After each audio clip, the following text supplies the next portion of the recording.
আসসালামু আলাইকুম, আশা করি সবাই ভালো আছেন।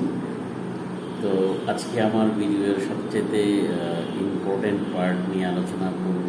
কারণ হচ্ছে যে বর্তমান আসলে সবচেয়ে চাঙা যে বিষয়টা সেটা হচ্ছে রাজনৈতিক অস্থিরতা, একটা গুমট ভাব, অথবা বলতে পারেন যে বুদ্ধিহীনতা। আমি এটাকে বলবো বুদ্ধিহীনতা।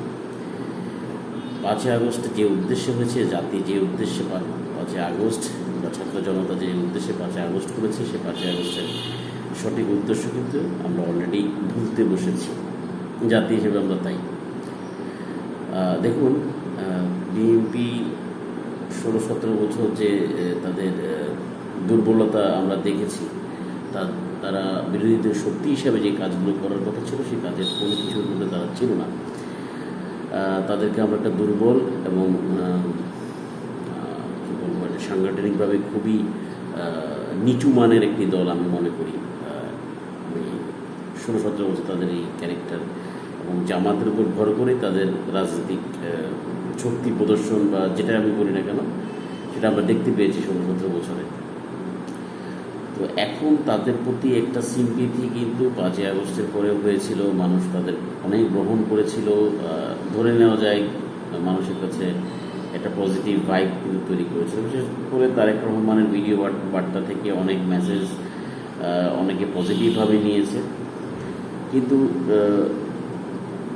যে বিষয়টা প্রথম 2-3 মাসে ছিল, বিএনপি সেই জিনিসগুলো কিন্তু পুরোপুরিভাবে হারিয়ে ফেলেছে। তাদের চাঁদাবাজি থেকে শুরু করে আরও যে বিষয়গুলো ছিল সেই বিষয়গুলো তো আছেই।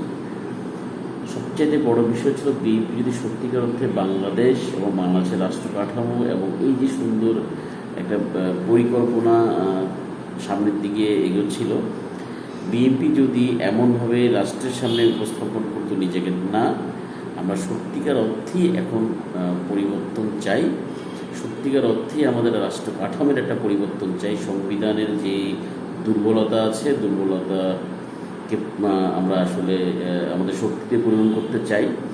তো এই বিষয়গুলো যদি বিএনপি সময় দিয়ে একটা সুষ্ঠু পরিচ্ছন্নতার মধ্যে দিয়ে যেত, খুব সম্ভবত বিএনপিকে ক্ষমতায় বসাতে বা ক্ষমতায় বসতে যেটা হোক জনগণের বেশি সময় লাগতো না। বিএনপি এখন যে কাজটা করছে, যে তারা নির্বাচনই চায়, এটার মাধ্যমে বিএনপি তাদের মনস্তান্ত্রিকভাবে জনগণের কাছে একটা মেসেজ কিন্তু চলে গেছে যে হ্যাঁ, বিএনপি খুব বেশি একটা যে পরিবর্তিত একটা দল হয়ে আমাদের সামনে আসবে সে বিষয়ে কিন্তু আমরা অলরেডি মেসেজ পেয়ে গেছি যে তারা ওই পরিবর্তিত দল হিসাবে কিন্তু তারা আসতেছে না। আর তারা আওয়ামী লীগেরই একটা ছায়া আওয়ামী লীগ বলা যায়, আমার কাছে যেটা মনে হয় ছায়া আওয়ামী লীগ হিসাবেই তারা আসার জন্য অস্থির হয়ে আছে। তো দেখেন, বিএনপি সবচেয়ে বড় ভুলটা যেটা করেছে, তাদের রাজনৈতিক দারিদ্রতা। তারা রাজনৈতিক দারিদ্রতা কেন বললাম, সাংগঠনিকভাবে ওরা খুব একটা দরিদ্র একটা দল। তাদের সাংগঠনিক কোনো যোগ্যতা নেই। তারা শুধু টিভি ভিডিও বার্তায়, তারপর হচ্ছে ছোটোখাটো টক শো ফাটিয়েই ওরা শেষ করে মানুষ। কারণ রাজনীতি কিন্তু সাধারণ মানুষ করে না। রাজনীতি হতে হলে তাদের আলাদা একটা কোয়ালিটি লাগে, একটা নেতা হতে হলে একটা কোয়ালিটি লাগে। সেই কোয়ালিটির জায়গা থেকে কিন্তু বিএনপি অনেক পিছিয়ে আছে। সেই জায়গা থেকে আমরা আশা করতে চেয়েছিলাম যে বিএনপি বাংলাদেশের হাল ধরবে, বাট সেই জায়গা বিএনপি তাদের আস্থার জায়গাটা তারা নষ্ট করে ফেলেছে। তারা যদি সত্যিকার অর্থে বাংলাদেশকে সত্য জায়গায় নিয়ে যেতে যেত, অবশ্যই তারা একটা সময় দিত এই সরকারকে। কারণ এই সরকার যেন তেনভাবে এই সরকার গঠন বা এই সরকার আসে না। আমরা এই বিষয়টাই আমাদের বুঝতে হবে বা বিএনপিকে বুঝতে হবে। বিএনপির সবচেয়ে বড় সমস্যা হলো তারা বুঝতেই পারে নাই যে আসলে এখন কী করবে বা কী করা উচিত। এই বিষয়গুলো আমার মনে হয় বিএনপি এখনও বুঝতে পারেনি। এবং এই যদি বুঝতে না পারার দশা হয়, তাহলে আপনি ধরে নেন যে আমরা খুব দ্রুতই হারিয়ে যাচ্ছি। আচ্ছা দেখুন, যদি এমন হতো বিএনপি বলতো যে না ঠিক আছে, আমরা পূর্ণাঙ্গ সংস্কার করুক, আমাদের সংবিধানে যে সমস্যা আছে, যে বিষয়গুলো প্রস্তাবনার মধ্যে অলরেডি কমিটি থেকে এসছে, সেই বিষয়গুলো কমপ্লিট হোক, তারপর আমরা নির্বাচন যাই। সিম্পল, আমাদের কোনো সমস্যা নেই। বিশেষ করেন জনগণ খুব পজিটিভলি বিএনপিকে নিত। বিএনপি এটা এখন কেন এমন করছে সে বিষয়ে অনেকটাই পরিষ্কার, যে তারা ক্ষমতায় আসলে সেই ভারতের পাঁচটা গোলাম হবে। এবার বিষয়ে কোনো সম্পর্ক নেই, আমি একদম সরাসরি বলছি। এবং তাদের কাছে অনেক প্রস্তাব রয়েছে। এবং সর্বশেষ যে শব্দটা বলে আমি সরাসরি আক্রমণ করতে চাই, আমাদের সেনাপ্রধান, ওনার কোনো নৈতিক দায়িত্ব নেই যে নির্বাচন কখন হবে সেটা সরকারকে বলা। রাজনৈতিক বিষয়ে তার কোনো কথা বলার এখতিয়ার তার নেই। সে সংকটকালীন সময় সে যে দায়িত্ব পালন করেছে, ধন্যবাদ আপনাকে, অতটুকুর মধ্যে আপনি থাকবেন। এর থেকে বেশি ওনার বলার বা দায়িত্ব বা এখতিয়ার ওনার নেই। এবং উনি বলেছে, কারণ সেটা হচ্ছে যে কি পয়েন্ট, এটাই হচ্ছে সন্দেহের জায়গা, এটা হচ্ছে যে বাংলাদেশের ভয়ের জায়গা। দেখেন কি করেছে ওনার এই বক্তব্য বা ওনার এই কথার মাধ্যমেই কিন্তু সমস্যাটা তৈরি হয়েছে।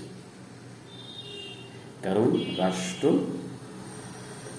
যে পচা বাঁশের মধ্যে দিয়ে চলছিল, সেই পচা বাঁশ নির্যাসগুলো এখনো রয়ে গেছে। তার মধ্যে একজন হচ্ছে আমাদের সেনাপ্রধান।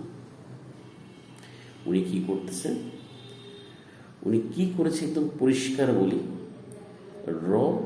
এতদিন বাংলাদেশে ইনঅ্যাক্টিভ ছিল, বাংলাদেশে কতদিন ইনঅ্যাক্টিভ ছিল, অ্যাক্টিভ হয়েছে, ওনাকে দিয়ে এই স্টেটমেন্ট দিয়েছে।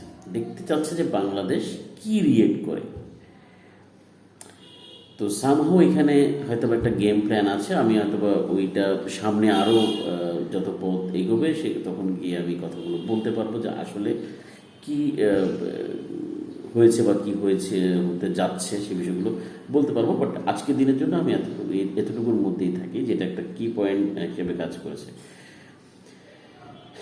দেখেন বিএনপিও ঠিক সেই প্ল্যানেরই মধ্যে দিয়ে যাচ্ছে। সেনাপ্রধান যে পথে হাঁটছে, বিএনপিও সেম পথে হাঁটছে। ওই যে একজন ভারত তাদেরকে প্রভোগ করছে, প্রভোগের একটা অ্যান্সার হচ্ছে যে সেনাপ্রধানের বক্তব্য। আর বিএনপি নির্বাচন করতেছে সে সেমই সুতায় এটাকে গাথা, আমি বলতে পারি। শুনুন, এখন দেখেন যেটা আমরা যে দারিদ্রতা বলছি, সেই দারিদ্রতার ফল আমরা করব যদি ডক্টর ইউনূস কোনো কারণে ফেল করে। তো ডক্টর ইউনূসকে ফেল করানোর জন্য অনেক পরিকল্পনা চলছে, বা এই পরিকল্পনার একটা অংশ হিসেবে বলা যেতে পারে ডক্টর ইউনূস ফেল করলে বাংলাদেশ ফেল করবে। এবং ভারত চায় যে বাংলাদেশ একটা পতিত রাষ্ট্র হিসেবে থাক, দাসত্ব গ্রহণ করা রাষ্ট্র হিসেবে যেন থাকে। এই সরকার গঠনের সর্বপ্রথম যে ভুলটা হয়েছে, আমি যেটা মনে করি, যে সংবিধানটাকে কোনোভাবেই সামনে রেখে এই সরকার গঠন করা উচিত হয়নি। প্রথমেই যে ভুলটা করেছে, রাষ্ট্রপতির কাছে গিয়ে শপথ গ্রহণ, এটি হচ্ছে এই সরকারের প্রথম হওয়া উচিত ছিল এই সরকার বিপ্লবী সরকার অথবা জাতীয় সরকার হিসাবে গঠন করা। এবং সেই শপথটা কখনোই সেটা প্রেসিডেন্টের কাছে গিয়ে নয়, যে কোনো একটা আমাদের দেশের রিনাউন্ড জায়গা, যে জায়গায় আমরা মনে করি যে সবাই এটাকে গ্রহণ করবে, এমন একটা জায়গায় গিয়ে সবাই একটা মিলে একটা রাষ্ট্র গঠন বা একটা সরকার গঠন করতে পারত।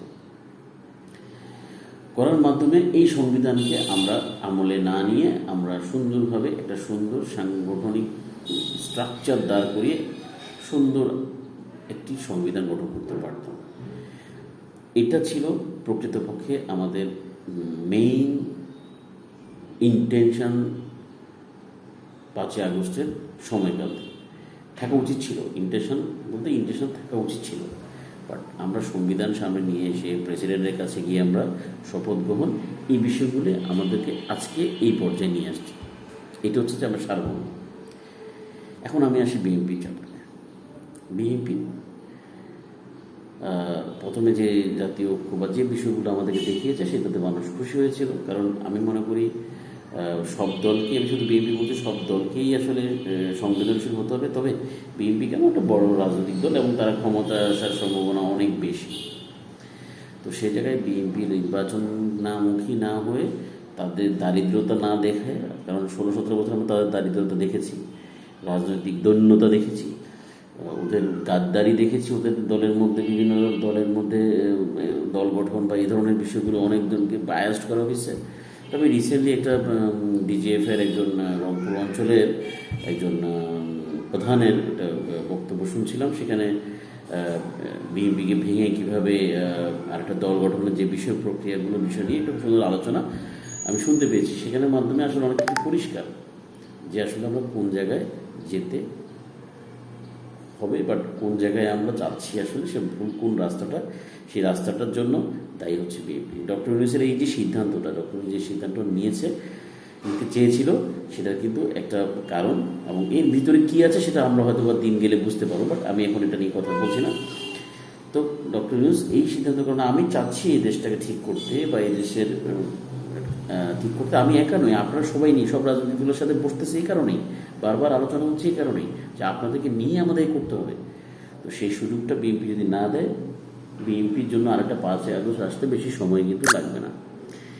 এই দারিদ্রতা, বিএনপি 16 বছর দারিদ্রতা থেকে যদি বেরোয় আসতে না পারে, আমি বিএনপিকে একটা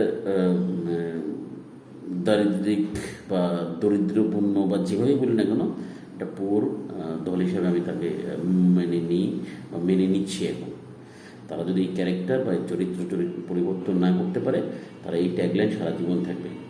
জিয়াউর রহমানের মতো এমন একটা নেতা, যে আদর্শ, সেই আদর্শ যদি তারা ধরে রাখতে না পারে, তাহলে কিন্তু তাদেরকে কোনো মানুষ আর গ্রহণ করবে না। তো আমি আকুল আবেদন করছি, আপনারা নিজেদেরকে সংশোধন করেন, এই দরিদ্রতা থেকে বের হয়ে আসেন। যদি বের না আসতে পারেন, তাহলে আপনাদেরকে মানুষ বেশি দিন গ্রহণ করবে না। আর আপনারা আওয়ামী লীগকে এই দেশে নিয়ে আসার যে চক্রান্তে লেগেছেন, তো সেই চক্রান্ত কিন্তু মানুষ মেনে নিবে না। আপনাদের জন্য আরেকটা 5 আগস্ট রেডি হয়ে যাবে। আশা করি এই কথাটা বুঝতে পেরেছেন। আর ডক্টর ইউনূস সাহেবকে ধন্যবাদ, আপনি আপনার সিদ্ধান্ত পরিবর্তন করেছেন। আপনার কাছে একটা রিকোয়েস্ট থাকবো যে এই দেশটা এমনই, বিষয়টা হচ্ছে যে অন্যের দেশে আয়না বিক্রি করতে আসার মতো, কিন্তু আপনি হাল ছাড়বেন না। আপনার কাছে আমার একটা রিকোয়েস্ট যে আমরাই না, আমরা জাতি হিসাবে আপনার যে রিকোয়েস্ট করছি যে প্লিজ এই ভুলটা করবেন না। আপনি এখন যদি চলে যান, আমরা আসলে পথ হারিয়ে ফেলব। তো আপনার কষ্ট লেগেছে, কারণ আমরা কাণ্ড জ্ঞানহীন, আমরা রাজনৈতিকভাবে একটা দেউলিয়াত্মপনার মধ্যে দিয়ে যাচ্ছি। তো আপনি একটু ধৈর্য ধরলেই আমাদের রাষ্ট্র আশা করি খুব ভালো দিকে যাবে।